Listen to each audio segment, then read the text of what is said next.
আসসালামু আলাইকুম everyone, welcome to my new video. So বন্ধুরা, আজকে আমরা এই ভিডিওতে জানবো ডিজিটাল মার্কেটিং এর সম্পর্কে। তো ডিজিটাল মার্কেটিং আপনার জন্য কতটুকু উপকার আসতে পারে, বা ডিজিটাল মার্কেটিং নিয়ে আপনি কেরিয়ারটা কতটুকু এগিয়ে নিতে পারবেন, বা ডিজিটাল মার্কেটিং এর ভবিষ্যৎ কি, আজকে আমরা এই ভিডিওতে জানবো। তো আমার চ্যানেলে যারা নতুন তারা অবশ্যই আমার চ্যানেলটা সাবস্ক্রাইব করে দিবেন, আবার এবং এমন ভিডিও পেতে অবশ্যই বেল বাটনটি বাজিয়ে দিবেন। আর যারা অলরেডি সাবস্ক্রাইব করে রেখেছেন তাদেরকে অসংখ্য ধন্যবাদ। তো চলুন বন্ধুরা, ভিডিওটি শুরু করা যাক।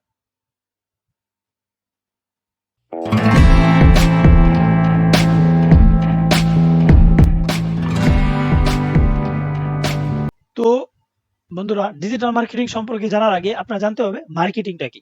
মার্কেটিংটা হচ্ছে আপনার, ধরেন আমার কাছে একটা প্রোডাক্ট আছে, আপনার কাছে টাকা আছে। আমার প্রোডাক্টটা আপনার দরকার হচ্ছে, দরকার আপনি চান টাকার বিনিময়ে আমার প্রোডাক্টটা আপনি নেবেন, আর আমার দরকার হচ্ছে প্রোডাক্টের বিনিময়ে আপনার কাছে টাকা নিব। তো এই যে লেনা দেনা কেনা বেচা, এটাই হচ্ছে মার্কেটিং। আর মার্কেটিং কিন্তু হচ্ছে দুই প্রকার, একটা হচ্ছে ডিজিটাল মার্কেটিং আর একটা হচ্ছে ট্রেডিশনাল মার্কেটিং। ডিজিটাল মার্কেটিং যেটা আমরা জানি, সোশ্যাল মিডিয়াতে যে ট্রাফিক গুলা থাকে বা অডিয়েন্স গুলা থাকে, তাদের সামনে আপনার প্রোডাক্টটা আপনি কি করলেন, মার্কেটিং করলেন, তা ডিজিটাল মার্কেটিং এর মাধ্যমে। এটাকে হচ্ছে মূলত ডিজিটাল মার্কেটিং।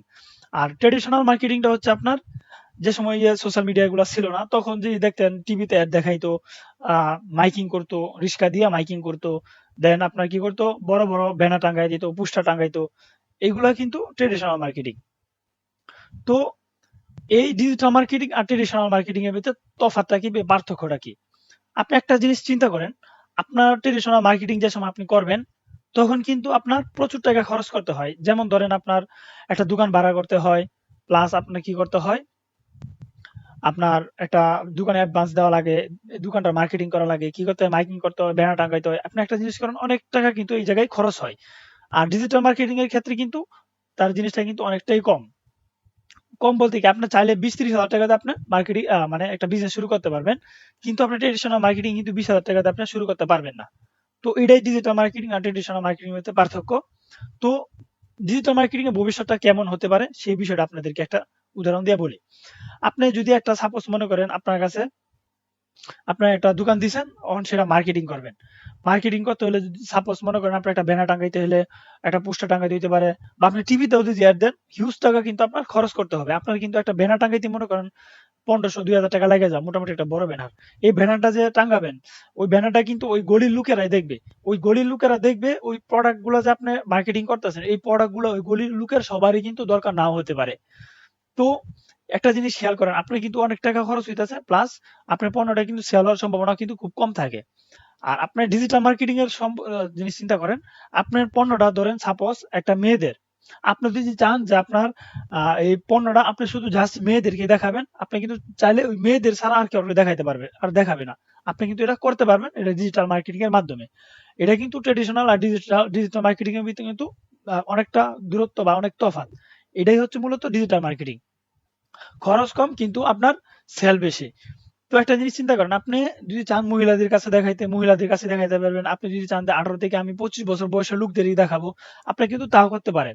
কিন্তু আপনার ট্রেডিশনাল মার্কেটিং এ কিন্তু এগুলা করতে পারবেন না। তাহলে আপনারা এখান থেকেই বুঝতে পারতেছেন যে ডিজিটাল মার্কেটিংটা কতটুকু গুরুত্বপূর্ণ হয়ে উঠতেছে দিনে দিনে। তার ভবিষ্যৎটা কেমন হতে পারে আপনারা কিন্তু জিনিসটা বুঝতে পারতেছেন। এখন কিন্তু বেশিরভাগ মানুষ কিন্তু এখন আর দেখেন না, এই বিশাল বড় পোস্টার লাগায় দেয়, এরকম কিন্তু এখন খুব কম। প্লাস টিভিতে অ্যাড দেয় এখন, নতুন বিজনেস যারা করে তারা টিভিতে অ্যাড দেয়, এরকম মানুষও কিন্তু খুব কম। আর যারা নতুন নতুন বিজনেস করে তারা কিন্তু এই ট্রেডিশনাল মার্কেটিং এর দিকে খুব কম ঝুঁকে, কারণ এখন ট্রেডিশনাল মার্কেটিং এ প্রচুর খরচ, হিউজ খরচ, যার কারণে সবাই কিন্তু ডিজিটাল মার্কেটিং এর পিছনে দৌড়ায়। তো একটা জিনিস চিন্তা করেন, ডিজিটাল মার্কেটিং এর পিছনে দৌড়ালেই কিন্তু বিজনেসম্যানরা যত ডিজিটাল মার্কেটিং এর পিছনে দৌড়াবে, ততই কিন্তু আপনার কাজের আগ্রহটা কিন্তু বাড়বে, কাজের দাম তত বাড়বে।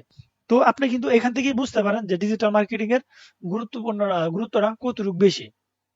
তার কারণে কিন্তু এখন নতুন নতুন যারা বিজনেস শুরু করতে যাচ্ছে, তারা কিন্তু digital marketing social media marketing এর মাধ্যমে কিন্তু তারা মার্কেটিং করে। কারণ একটা জিনিস চিন্তা করেন, আপনার ফেসবুক, ইউটিউব বা বিভিন্ন যে সোশ্যাল মিডিয়া সাইট গুলো আছে, এই সাইট গুলোতে প্রচুর পরিমাণ ট্রাফিক বা অডিয়েন্স।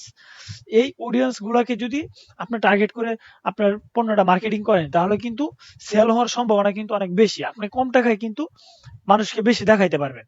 তো যার কারণে কিন্তু যারা নতুন বিজনেস করে তারা কিন্তু প্রথমে কিন্তু সোশ্যাল মিডিয়াতেই তারা মানে মার্কেটিংটা করতে চায়। যার কারণে কিন্তু ডিজিটাল মার্কেটিং এর গুরুত্বটা কিন্তু আস্তে আস্তে প্রচুর পরিমাণ বাড়তেছে।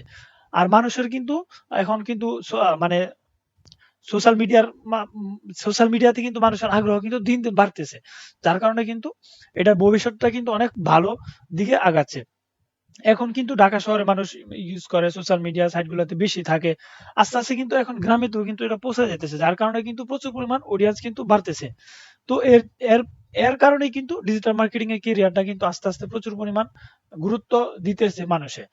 যার কারণে আমি আপনাদেরকে সাজেস্ট করতে পারি, যারা ডিজিটাল মার্কেটিং করতে চান তারা কিন্তু আপনারা খুবই নিশ্চিন্তভাবে কিন্তু আপনারা আপনাদের এই ডিজিটাল মার্কেটিংটা কিন্তু আপনারা চাইলে শিখতে পারেন বা এটা নিয়ে আপনারা ক্যারিয়ার করতে পারেন। তো আশা করি আপনারা বুঝতে পারছেন ডিজিটাল মার্কেটিং এর গুরুত্বটা কতটুকু। আশা করি আপনারা বুঝতে পারছেন। তো আজকের ভিডিওটি এই পর্যন্তই। দেখা হবে পরবর্তী কোনো ভিডিওতে। সেই পর্যন্ত ভালো থাকবেন, সুস্থ থাকবেন। আল্লাহ হাফেজ। আসসালামু আলাইকুম।